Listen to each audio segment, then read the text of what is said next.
Missions on Point, the Propempo perspective on church and missions. Thanks for finding Missions on Point today. We're in episode 118 in a short series on special church missions issues. Today's episode is something that I've never heard anyone talk about before, and I'm calling it Missions Junkies. Episode 118 is special church missions issues about missions junkies. So what do I mean by missions junkies? I mean people who are hooked on missions. There may be people in your church that every time anything missions comes up, especially if it's a short-term trip somewhere remote, they want to be involved. They volunteer. They're one of the first on the list. They're excited about it. They love it. They want to put another notch on their belt of having taken another missions trip. You may know of people that are not even connected with a local church, that just kind of bang around from one source to another, from one place of opportunity to another, to go on missions trips overseas, whether it be for a week or a month or a year. What is great about missions junkies? What is not great about missions junkies? And how do you handle them? How do you guide them, coach them, help them to be the most effective for your church missions ministries and not just accumulating a huge backlog of pictures and notches on their belt? Here's a real quick definition. A missions junkie is a person who, quote, feels called, end quote, to be involved in personal participation in missions, but not necessarily long-term involvement or giving of personal resources for others to do missions. This is a generalization. I'm sure there may be exceptions. What is a profile of a missions junkie? Obviously, this has to be stereotypical, and again, there may be exceptions, but typically a missions junkie starts when they're young.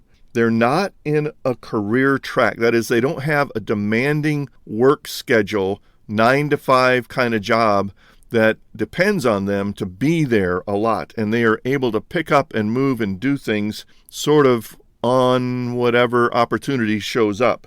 They're enthusiastic, they're broadly friendly, and a good communicator, knowing that being friendly and a good communicator has a larger social acceptance, and that's necessary to raise funds for their missions involvement.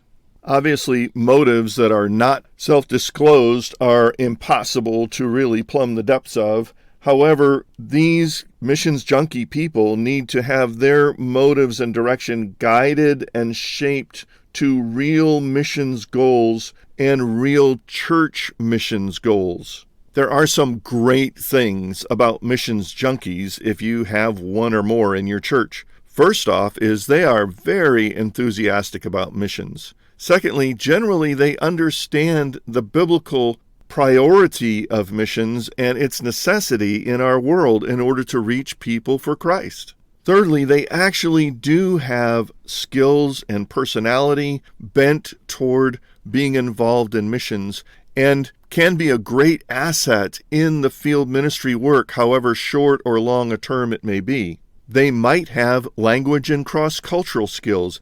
They might bring other skills and even tools to the table to help with whatever project or cross-cultural mission trip, short-term or long-term, you may have through your church. They may have freedom and ability to travel more easily than most other people in the congregation. Because of their generally gregarious nature, they tend to be good leaders of teams. One of the greatest assets of a short-term missions project or team is that people who want to be a part of that group will do almost anything and study and be willing to go through a rigorous training program in order to qualify to be a part of that specific team. Hopefully, your missions junkie friend is willing to do that so that if they go on multiple trips over a period of time, they're getting better and better trained for longer-term commitment to missions.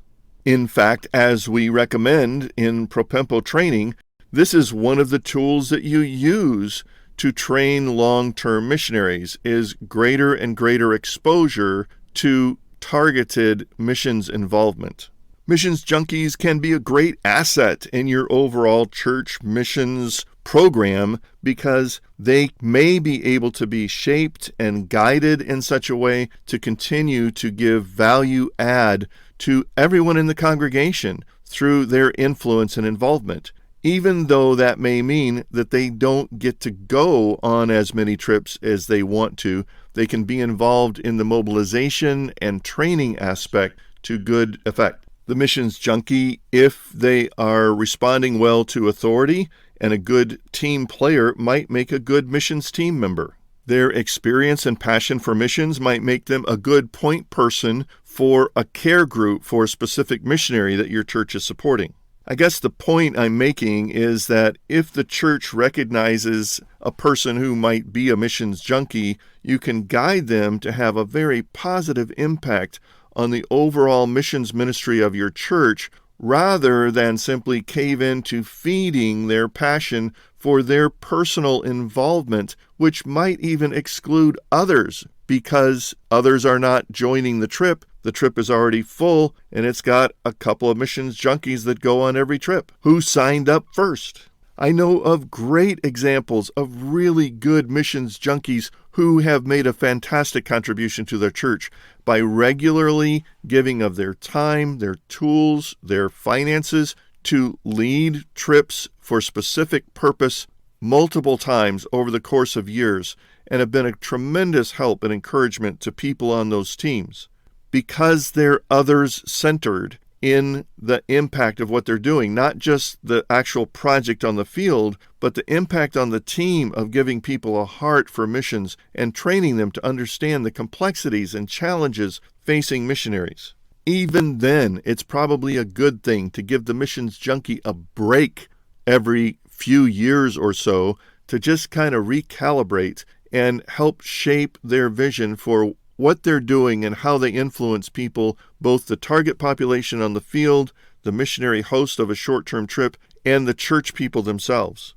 Get them deeper into missions training and reading so that they have a better and stronger qualification to teach and lead missions within the church. Hey, encourage them to listen to Missions on Point. Unfortunately, there are bad examples of missions junkies as well. I know of several missions junkies over the years who have been very proud and braggy about the number of missions trips they've been on, the different experiences they've had, both good and bad. The biggest critique I have of those situations is that they don't really have long-term results on the field. It's all about their own experience and the joy of participating personally in missions, and not necessarily anything that was accomplished that is lasting on the field in terms of actual spiritual results. I get a bad taste when I hear from those missions junkies raising funds again for some other missions trip, whether or not it's sponsored by the church or it was their own idea, or they're going out under some third-party parachurch missions organization, or they're doing some other training in some other continent. And then you may have the rare case of a couple of missions junkies being attracted to each other and getting married, and then the result is exponential in terms of the funds that they expect and the personalized demands that their friends support them in these things because they, quote, feel called. That's why in the initial definition I said it's a person who feels called to be involved in personal participation in missions. That in itself is not a qualification. A person's calling and credentials and fittedness for actual missions work is determined by the local church, who really owns the Great Commission. And if they're not tested in long-term ministry and relationships within the local church, they shouldn't be given the bonus of taking trips at everyone else's expense.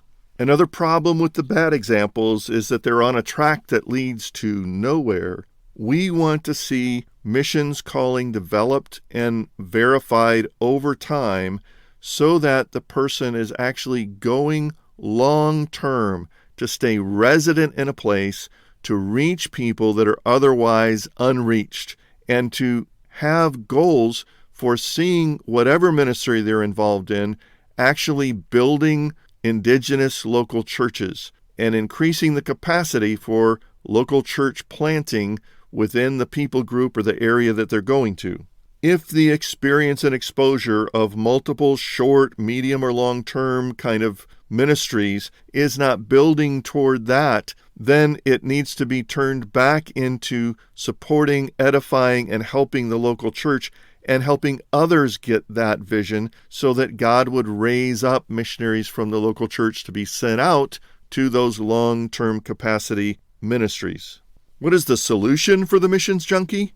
Use them for the Lord in the local church. Have a conversation with them to help them identify the track they're on and where that's leading. Get them outside of themselves to have a perspective of the potential impact they can have for missions ministry that's not focused on them and their own experiences.